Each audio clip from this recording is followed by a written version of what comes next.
Okay, so what we're trying to do here is we're trying to find the area under the curve.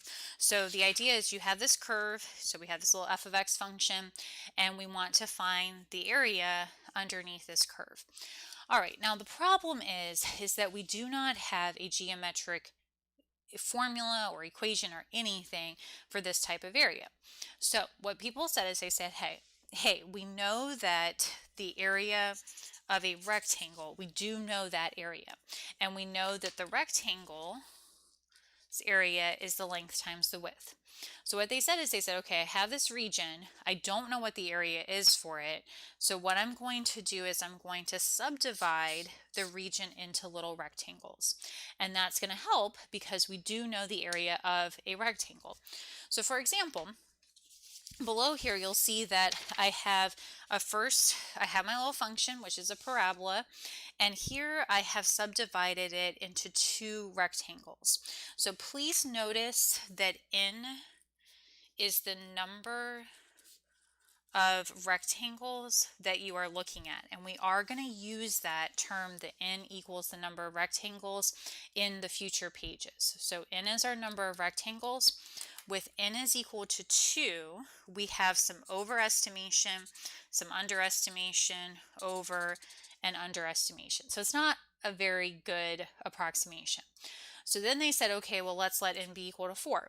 And again, when you look at n is equal to 4, you see that things are a little better. I mean, it's not perfect, but it's a little better. And so they kept iterating this to n is equal to 8, n is equal to 64, but even at n is equal to 64, you still see that you have error in your approximation. So to get the exact area, what we need is we need the n, the number of rectangles, to go towards infinity. Because if we had infinitely many rectangles, then there would be no error in this approximation and it would be an exact area. So that is kind of the idea of where we're going here. We have this region, we have no clue how to actually find the area of it, so we are going to subdivide it into these little rectangles. Now, these sums, when I sum up the area of these rectangles, these are known as Riemann sums. So the Riemann sum is going to be the sum of the rectangles areas.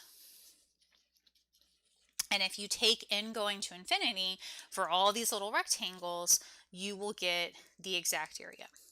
Okay, so the question is now, well, how do I actually get that exact area? And that is going to require a limit. And so, of course, that is going to require a lot of calculus for us.